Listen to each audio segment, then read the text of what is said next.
Bagaimana kabar kalian hari ini? Ibu harap kalian semua dalam keadaan sehat ya. Nah, apa kalian sudah siap untuk mengikuti pembelajaran hari ini? Jika sudah, silakan simak video pembelajaran berikut.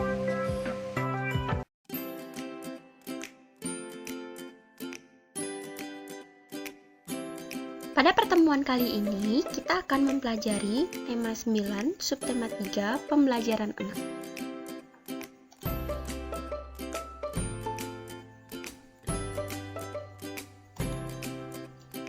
Dayu, Siti, Lani, dan Beni sedang asik mengerjakan tugas sekolah di rumah Edo. Mereka mencari artikel di internet dengan menggunakan komputer milik ayah Edo. Sesekali, ayah Edo memberikan bimbingan dan arahan dalam menggunakan internet. Tak sengaja, mereka melihat ada iklan yang terpampang di halaman depan sebuah situs pendidikan.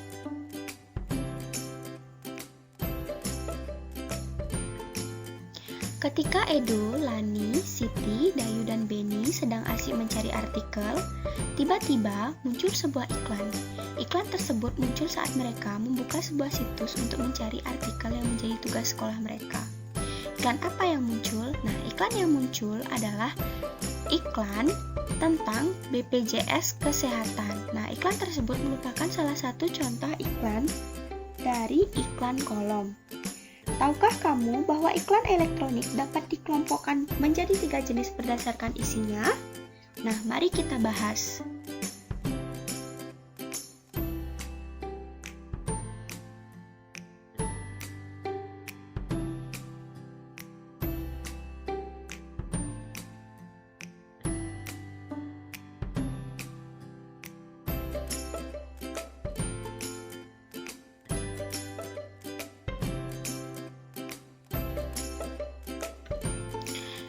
Yang kedua, ada iklan perusahaan. Iklan perusahaan adalah iklan yang menekankan pada citra perusahaan.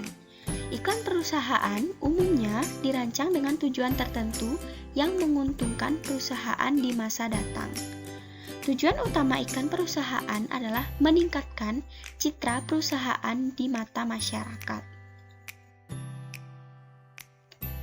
Yang ketiga, ada iklan layanan masyarakat. Iklan layanan masyarakat adalah iklan yang bertujuan untuk memberikan penjelasan atau informasi kepada masyarakat. Iklan layanan masyarakat ini biasanya dibuat oleh instansi pemerintah.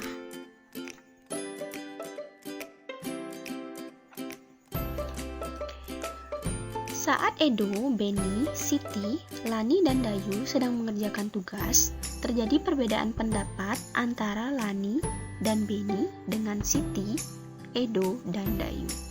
Perbedaan pendapat yang terjadi sulit untuk disatukan, sehingga timbul perdebatan yang sengit. Ayah Edo yang dulu tidak jauh dari mereka memberi nasihat bahwa dalam berdiskusi pasti ada perbedaan pendapat, namun tidak seharusnya menjadi sumber perpecahan. Kerukunan harus tetap terjaga baik dengan teman di sekolah, keluarga, bahkan dengan masyarakat. Tahukah kamu bahwa kerukunan adalah suatu perilaku yang mencerminkan adanya saling pengertian agar tercipta perdamaian, persahabatan, dan persaudaraan?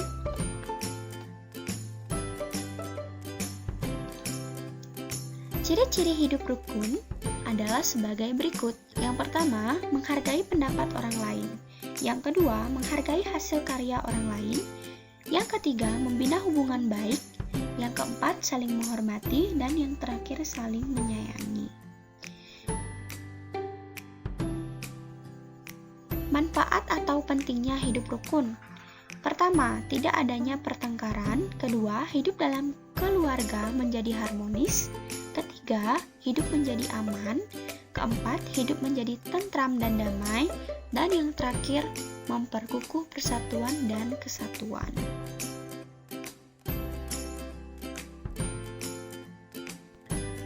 Akibat hidup tidak rukun antara lain sebagai berikut. Yang pertama, mudah terjadi pertengkaran. Kedua, kehidupan menjadi tidak tentram. Ketiga, mudah terkena hasutan orang lain. Keempat, terjadi perpecahan karena tidak adanya rasa persatuan dan kesatuan. Kerukunan harus tetap dijaga meski terdapat banyak perbedaan, baik itu perbedaan suku, agama, ras, dan budaya.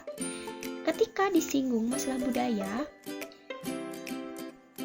Edo teringat tentang tugas sekolah, yaitu membuat kain batik Jumpatan. Batik merupakan salah satu karya seni tekstil Indonesia. Berikut adalah penjelasannya. Mari mengenal batik Indonesia. Batik di tanah air dibedakan menjadi dua, yaitu batik klasik atau batik Surakarta dan Yogyakarta, dan batik pesisir. Motif batik klasik dianggap masih asli atau belum terpengaruh budaya asing. Lain dengan batik pesisir yang telah banyak terpengaruh budaya asing. Keunikan batik klasik yaitu motif lebih condong pada motif-motif geometris, pewarnaan yang kalem, serta lebih condong pada warna-warna gelap seperti coklat, hitam, biru tua, dan merah marun. Keunikan yang lain yaitu adanya makna simbolis yang terkandung dalam motif hias batik klasik. Makna simbolis itu kebanyakan berupa doa atau harapan yang baik-baik terhadap pemakainya. Sebagai contoh, motif grompol pada batik Yogyakarta. Motif ini digunakan oleh mempelai pengantin saat upacara pernikahan. Motif grompol berarti berkumpul atau bersatu. Adapun kandungan makna motif ini yaitu doa atau harapan agar rezeki, keselamatan, kesejahteraan, dan segala yang baik-baik berkumpul untuk mempelai berdua.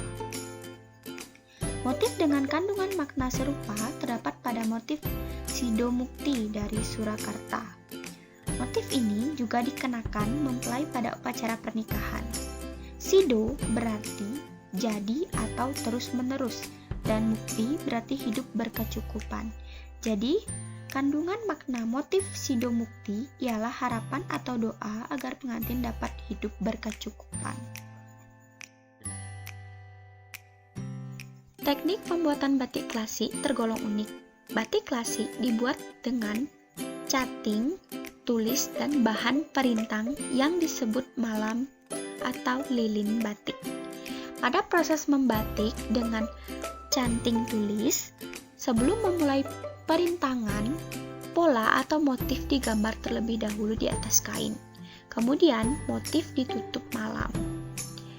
Proses pemalaman dimulai dari motif paling luar yang biasanya besar, kemudian dilanjutkan pemalaman pada insen-insen atau motif-motif kecil yang lebih rumit.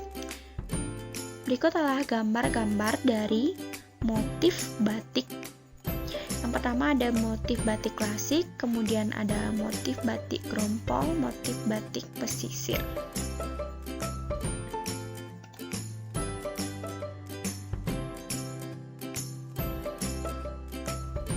Secara umum, proses pemalaman batik terdiri atas beberapa tahap. Yang pertama ada Mlowongi, yaitu proses pemalaman garis bidang pola terluar. Yang kedua ada Nembok, merupakan proses pemalaman untuk menutup bidang pola agar tidak tercelup warna saat dilakukan pencelupan. Ketiga ada Mbrironi, pada dasarnya sama dengan Nembok, tapi proses ini hanya dilakukan jika warna biru pada kain direncanakan tetap berwarna biru. Kemudian yang terakhir ada Nonyok. Melalui proses pemalaman, proses selanjutnya yaitu pewarnaan atau pencelupan dan melorot atau pengilaman malam, yang biasanya dengan cara pencelupan ke dalam air panas atau mendidih.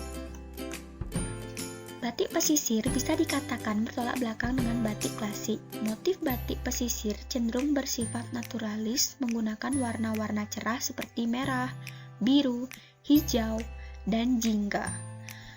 Motif batik pesisir mengabaikan makna simbolis dan lebih menekankan segi keindahan motif. Selain itu, banyak ditemukan pengaruh budaya Eropa dan Cina pada motif pesisir. Sebagai contoh, motif Putri Salju dan motif Cinderella pada batik Pekalongan, dan motif Mega Mendung pada batik Cirebon. Di daerah Jambi dan Cirebon terdapat batik dengan motif kaligrafi Arab. Di Jambi, motif ini disebut motif basurek yang berarti bersurat. Disebut demikian karena isinya merupakan penggalan surat dalam Al-Quran. Nah, kesimpulan pada pembelajaran hari ini yaitu yang pertama, kita sudah mempelajari jenis iklan berdasarkan isinya dibedakan menjadi 3, yaitu iklan komersial, iklan perusahaan, iklan layanan masyarakat.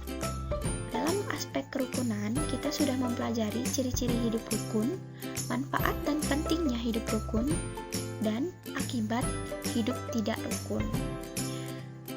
Nah, kita juga sudah mempelajari tentang batik. Nah, batik sendiri dibedakan menjadi 2, yaitu batik klasik dan batik pesisir.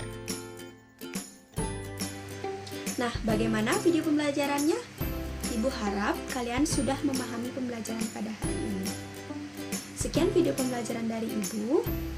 Ingat menjaga protokol kesehatan dan sampai jumpa di video pembelajaran berikutnya. Bye-bye.